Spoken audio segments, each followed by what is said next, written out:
Време е за нашата кафе дилема, а денеска им ја посветуваме на децата.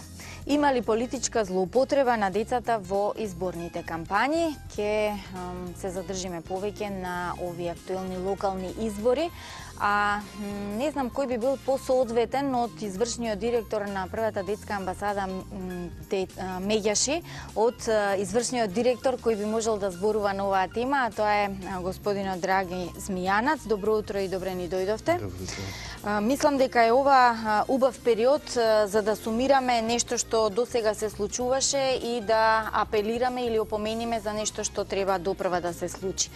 Вклучувањето на децата во политичките кампањи, вклучувајќи ги митинзите и разни протести, е спротивно со Конвенцијата за заштита на детските права. Во Македонија дали постојат документи со кои што се регулира оваа политичка злоупотреба на децата? На почетокот на локалните избори и кампањата и Народниот правобранител и првата детска амбасада Оседот Меѓаши јасно посочија дека треба политичките партии и родителите да поведат сметка околу употребата или злоупотребата на деца во политички и партиски цели, вклучување нивно во протести, кампањи, митинзи и изработка на, би рекол, партиски задачи од лепење на постери, агитирање и така натаму. Секако не е само Конвенцијата за правата на детето засегната, туку и Декларацијата за спречување на политичка злоупотреба и манипулација на децата, донесена во Собранието на Република Македонија 1991, Законот за заштита на децата, Законот за основно и средно училиште, каде се забранува политичко, верско или друго собирање за политички и партиски цели. Јас уверен сум дека политичките партии ова го знаат. Некои од нив повеќе водат сметка, некои помалку.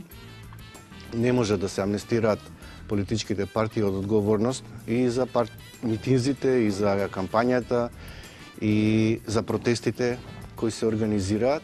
Секако тука и родителите имаат клучна улога, затоа што ќе напоменеме, може да се случат не само злоупотреба на децата во политички цели, туку може да се случат и насилства, тепачки од поголеми размери, каде што и животот и безбедноста на децата се доведуваат во прашање.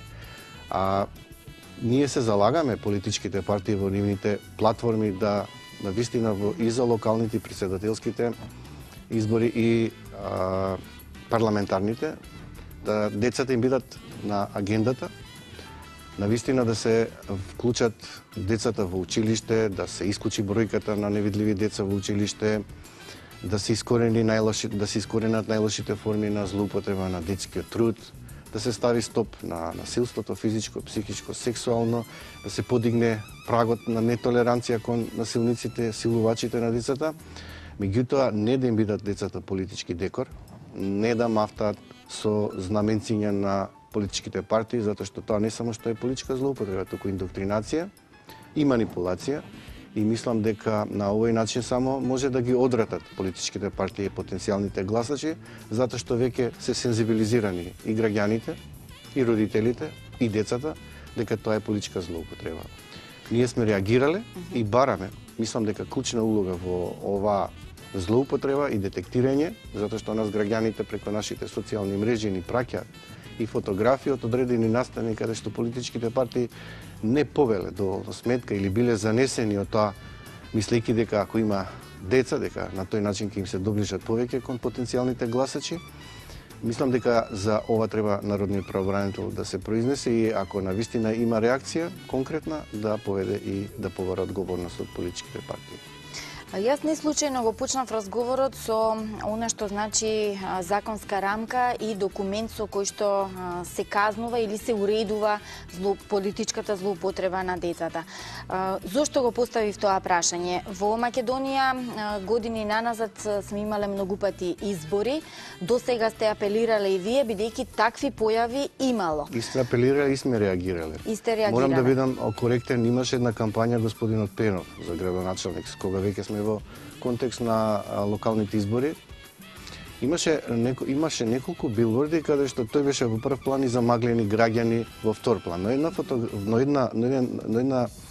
еден билборд имаше конкретно едно дете со неговиот лик И се сеќавам дека тогаш реагиравме и многу коректно, дури се сеќавам и Јасна Саздовска ме консултира, ме праша, драги, навистина ли е ова злоупотреба? Да.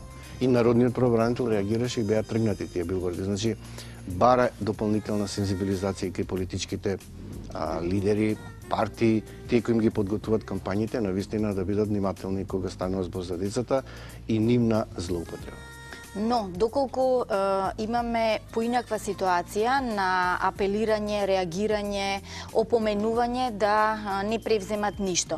Тоа значи дека навистина не се води сметка и не се води грижа за децата. Точно така. Што во такви ситуации, бидејќи имаме законска рамка, дали се казнува? Се согласувам. Ние ги исцрпуваме домашните инструменти на реакција и бараме одговорност и ги посочуваме актерите, носителите на одлуки кои треба да поведат сметки да понесат одговорност. Доколку јавувајќи се кај јавниот обвинител или кај народниот правобранител или реагирајќи директно до политичките партии не се превземе ништо, сето тоа ние го пакуваме во наш алтернативен извештај, каде што првата детска амбасада во Светот Мигеше со група на граѓански организации ја формира Македонската национална коалиција за правата на детето уште 97, каде што до Комитетот за правата на детето во Женева имаме доставено 2 извештаи.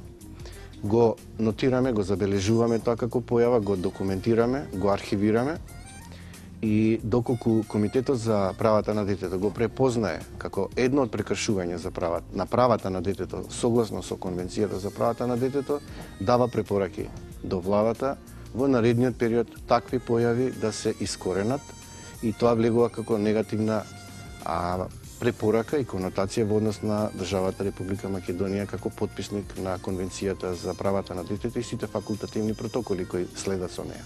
Така. Сега сме на чекор до вториот круг, второто гласање на локалните избори. До сега дали увидовте некои неправилности? Во првиот круг да, мислам во првиот круг да имаше.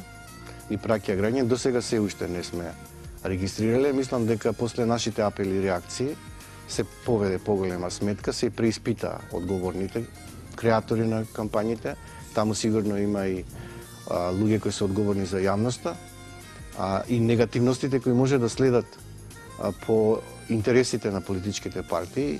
Ја мислам дека политичките партии повеќе се засегнати од тоа дали граѓаните ќе го препознаат тоа како злоупотреба или не, отколку дали тие сакаат да ги злоупотреба децата или не. Мислам дека не е се уште доволно сензибилизирана партиската структура околу употреба или злоупотреба на деца за партиски цели, но бидејќи граѓаните се тие кои наблюдуваат, гледат, следат, мерат и го даваат последниот глас, мислам дека од интерес да ги добијат симпатиите на граѓаните ќе поведат сметка да не ги користат, злоупотребуваат децата за партиски политички цели. Дали тоа значи во споредба со минатите избори овие многу помалку случаи имаше на злоупотреба политичка? Да.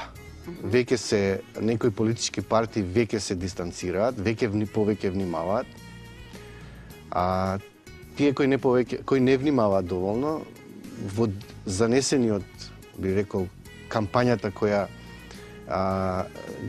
ги води кон некаков начин еуфорија, не водат сметки за овакви многу битни детали околу тоа дека граѓаните како гласачи се веќе не само сензибилизирани, туку веќе се информирани што е употреба, што е злоупотреба.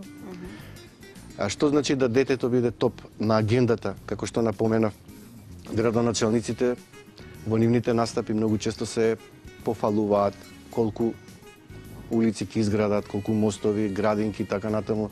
Многу е поврзано со инфраструктура, не водејќи сметка дека и предучилишното и основното образование е нивна задолжителна обврска, дека ние ако апелираме дека во Македонија има само 9 до 15 деца од предшколска возраст, исклучени деца во предучилишно образование, дека тоа е многу мала бројка, дека треба, ако сакаме да го искорениме отсуството на деца од училиште, треба едно дете повеќе во училиште, едно дете помалку на улица, дека треба да се вклучат тие деца во градинка, дека треба да се добијат бенефиции за родителите кои не можат да ги платат основните 1470 денари за градинка, дека не може градоначалник да се пофали дека е успешен градоначалник или менаџер ако во неговата општина има 2, 5, 10, 100, 1000 деца кои не се во училиште.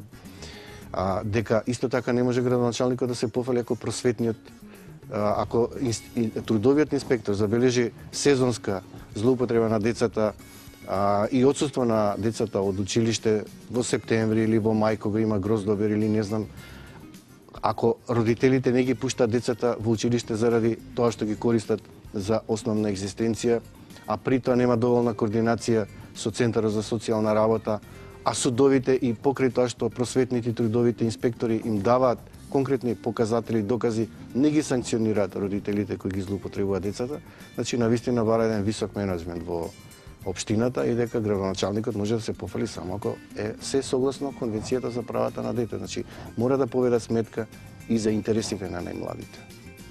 Се согласувам со вас, меѓутоа сакам и еден друг сегмент во оваа политичка злоупотреба да опфатиме, а тоа е многу важен сегмент, а тоа се родителите, односно семејството. Настрана од политичките партии, во нашава земја се исполитизира и семејните ручеци, се повеќе се зборува дома на маса за кого ќе се гласа, за градоначалници, за политичари, за парламенти, децата сето тоа го слушаат, па затоа имаме и чести слики на деца по улици кои што зборуваат политички работи или пак лепат плакети или пак се на митинзите. Колку можеме да влијаеме на родителското воспитување во оваа насока? Секогаш родителите се клучни, не смееме да ги исклучиме во влијанието кое го пренесуваат колку што се децата нормално помали, и не можеме да ги амнестираме од одговорност доколку ги потикнуваат децата. Не ги следат што се случува со нив и не разговараат со децата. Тоа е еден проблем. Втор проблем е ако родителите се, би рекол, партиски активисти или членови на одредена политичка партија, погрешно е ако родителот ја превзема на себе одговорноста и му го посочува патот на детето и неговата единствена опција, дека тоа е најдобра опција за детето, затоа што детето има право на избор. Може би ќе биде спротивно на убедувањата кога ќе биде полнолетен од она што родителот го следи. Значи на децата треба да им се дадат можности за избор, може да бидат информирани, но не треба да бидат злоупотребени. Едноставно информацијата доаѓа во оној момент кога ќе наполнат веќе 18 години, може да следат активно, да ги следат политичките програми, да видат што пишува, иако јас сум убеден дека луѓето најчесто гласа за поединец и дека поединецот со неговиот личен интегритет и залагање го добива гласот. Ниту една кампања можат политичките партии да го преокупираат просторот и во весниците, и во медиумите, и телевизионите, пишани електронски медиуми, индивидуата која застанува со својот личен интегритет, дигнитет, без валканости за себе, а посебно ако е човек кој навистина работел за одредена целна група, дали се тоа стари луѓе, изнемоштени, деца, лица со посебни потреби, хендикеп, ја мислам дека граѓаните ќе го препознаат и ќе му ја дадат да веруваат. А децата треба да се одберат сами кога ќе станат полнолетни и треба да имаат еден резервен однос со страна на родителите, да го следат можеби примерот, но не да бидат убедени дека тоа е најдобро за нив. Така, но ќе се согласите сигурно со мене дека треба малку повеќе да се работи и на политичката зрелост на родителите и во самите семејства. Да, политичката зрелост на родителите, но мислам дека и тука и медиумите се клучни. Затоа што во овој простор на економско, би рекол, покривање на медиумите и екзистенција на куќата, можете да замислите вие еден родител кој ќе го пушти детето или самиот родител пред телевизијата, едноставно не може да одбегне да во текот на слушање на радио или телевизија да не види платена политичка програма. И колку и да менувате канали на радиото или на телевизијата, вие едноставно сте обседнати. А можете да замислите колку тоа влие пак на детето. А секоја телевизија како концесионер мора да продуцира и одредени програми наменети за децата. Значи, имаме дефицит на едукативни програми за деца. Децата едноставно им е узурпиран просторот со политика. Било кој портал да го вклучите во моментов, или било која телевизија, или било кој радио, едноставно зрачат со политички маркетинг, платен, и децата веќе се поистоветуваат со нивните условни лидери и стануваат на некој начин партиски војници, следбеници за многу мала, ситна, некогаш надокнада или некоја мајчка или некоја капа, и на тој начин се создаваат табори. Едноставно децата се раздружуваат по партиска линија, не само по верска, национална, социјална, во моментов се разделени по партиска линија и многу често знаат меѓу себе да говорат како политичарите што говорат со омраза, со шовинизам, со национализам, едноставно нема доволно топлина во нивните срца, затоа што тие кои се донесувачи на одлуки се исто така обседнати со омраза, шовинизам, национализам, говорот кој го восприемат и возрастните и децата, за жал. Јас би сакала разговорот да го завршиме со порака од ваша страна, со апел. Пред нас стои уште едно гласање, па еве овој период да го искористиме малку да ги стивниме страстите, внимавајќи на децата. Па јас би се насочил прво кон родителите, да не дозволат на вистина да бидат нивните деца декор на политичките партии по никој услов, а веќе тие како возрастни, полнолетни, совесни, одговорни граѓани да го дадат гласот на тој или на таа кандидат или кандидатка кој на вистина најмногу ќе стори за нивните деца. И тоа нека биде нивен главен мотив, а не партискиот мотив, не платениот политички мотив, туку мотивот за иднината на нивните деца.